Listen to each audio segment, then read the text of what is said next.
Oke guys, welcome back to my channel bersama dengan saya Rudy Suryajaya. Dan hari ini kita akan bincang-bincang kita lagi mengenai Brazilian Jiu-Jitsu dan serba-serbinya, oke?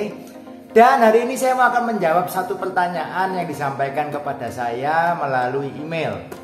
Jadi kurang lebih pertanyaannya seperti ini pertanyaannya. Bang Rudy, kalau latihan Brazilian Jiu-Jitsu pernah nggak ngetap sama lower belt atau belt di bawah saya? Pernah nggak ngetap nih? Jawaban saya yes, yes, dan yes. Loh kok bisa? Loh kan Bang Rudy kan sudah sabuknya kan sudah sabuk ungu. Ya, kenyataannya seperti ini teman-teman. Jadi yang namanya Brazilian Jiu-Jitsu itu adalah satu combat sport yang kalau saya boleh ngomong satu olahraga yang sangat amat jujur keberadaannya. Dan gini, kalau saya mau ngambil sebuah analogi, seperti orang-orang itu membayangkan itu seperti film-film kungfu zaman dulu. Jadi kalau sudah senior, sudah jadi pengajar, itu seolah-olah tidak bisa dan tidak boleh kalah dengan orang-orang yang ada di bawahnya atau yang lebih baru latihannya dari dia. Seorang guru tidak boleh kalah dengan muridnya, guru harus menang lawan murid selalu dan sebagainya.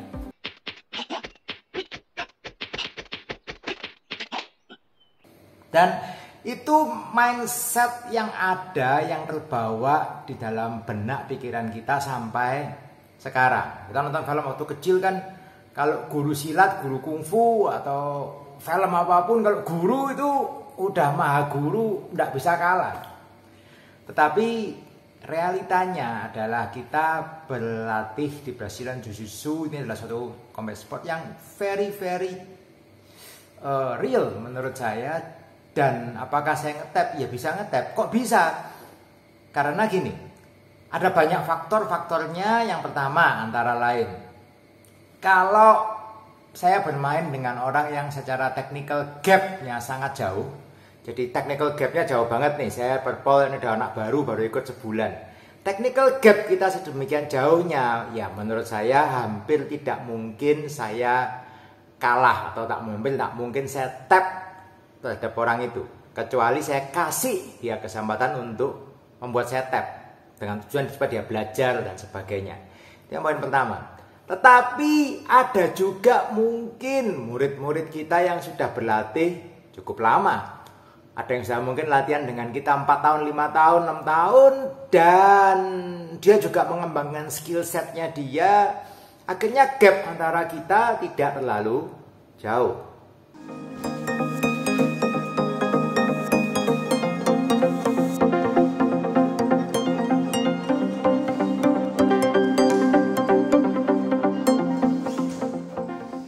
Nah, di sini ada enggak kemungkinan saya tap out oleh murid saya? Jawabannya adalah itu sangat-sangat mungkin terjadi.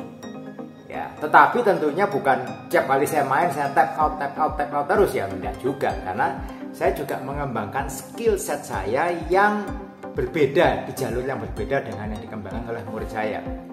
Jadi itulah realitanya.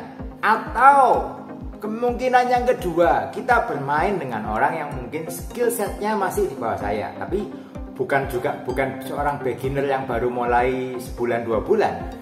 Mungkin dia sudah ikut latihan juga 3 tahun, mungkin 4 tahun, tetapi skill setnya di bawah saya, tapi dia mungkin punya advantage yang lain. Misalkan badan saya sangat kecil, badan saya cuma 60 kilo sekian.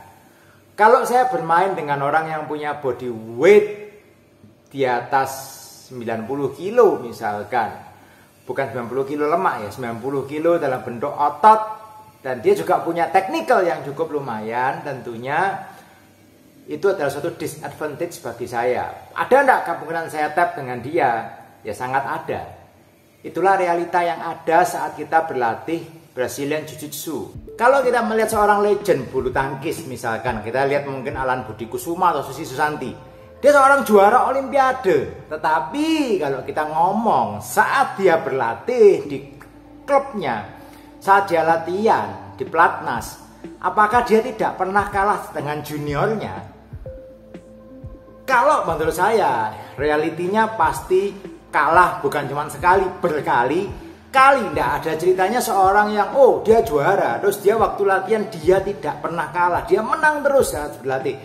That's just plain impossible. Pilihannya cuma satu, dia tidak pernah main atau dia main sama orang yang levelnya di bawah dia.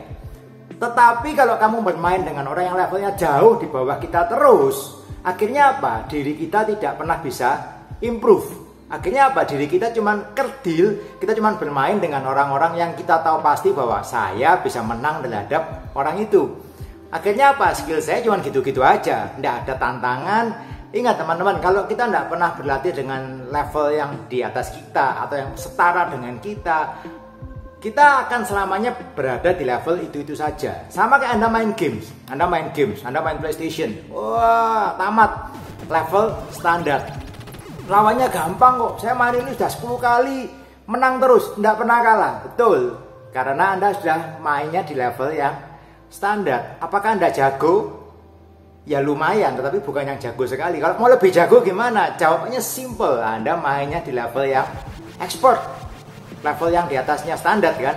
Anda main susah, pasti susah, mati-mati terus. Tapi Anda bermain lama-lama jago. Kalau sudah lebih jago lagi gimana? Main di level yang atasnya lagi, ekstrim. Oke, ya itu analoginya kalau kita berbicara soal game. Sama dengan Brazilian Jiu-Jitsu. Kalau kita main di level lawan yang di bawah kita terlalu jauh, ya kita menang terus. Tetapi skill kita sebetulnya tidak banyak mengalami perubahan. Kita mau skill kita meningkat, ya otomatis kita harus meningkatkan lawan yang kita hadapi, saat kita sparring dan sebagainya harus naik. Ya, itulah realitanya. Nah, kemudian juga saya mau meningkatkan game saya. Otomatis saya harus keluar dari zona nyaman saya. Misalkan, zona nyaman saya pribadi adalah saya play guard. Sebagai saya seorang yang badannya kecil, buat saya merasa bahwa kalau saya main di bottom, saya main di guard, itu saya mempunyai nilai plus. Kenapa kok nilai plus ya? Karena itu posisi favorit saya. Saya punya banyak option dari posisi guard, saya punya banyak hal yang bisa saya lakukan dan saya kuasai di situ. Tetapi kalau saya mainnya guard terus, akhirnya saya tidak balance. Akhirnya game saya yang top game saya, seperti game saya dari posisi mount, dari posisi side control di top, dari posisi knee on belly, akhirnya tidak terpakai. Karena nggak terpakai, akhirnya apa? Ya, saya mempunyai kelemahan pada titik-titik tersebut. Betul close guard saya jago, tapi top game saya seperti mount, side control, knee on belly dan sebagainya saya jelek nilainya di situ. The only way saya bisa meningkatkan game di situ adalah saya sering melakukan posisi-posisi yang tidak saya kuasai tadi. Dan dengan saya sering melakukan posisi-posisi yang tidak saya kuasai, otomatis di awal-awal permainan saya bagus apa jelek? Di awal-awal game saya pasti luar biasa jeleknya. Gampang dibalik, gampang kena sweep, gampang kena macam-macam. Tetapi kalau saya paksa saya lakukan hal-hal yang saya jelek itu, lama-kelamaan yang jelek itu pun nilainya akan menjadi lebih baik.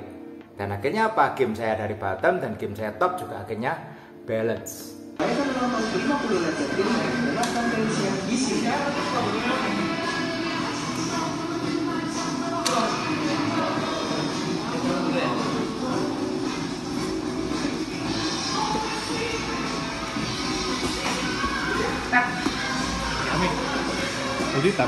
Pada saat saya lagi mengembangkan game yang saya minus tadi itu, otomatis saya bakalan sering kena submission, saya sering kena sweep, saya sering kena posisi yang jadi jelek dan sebagainya. But itulah namanya realita. Jadi kalau tanyain masih tap nggak sama level di bawah saya dengan yang beltnya di bawah saya, jawabannya 100% adalah yes dan yes. Itu masukan dari saya. Jadi kalau Anda bermain, kalau Anda jangan pernah takut untuk tap atau tap out.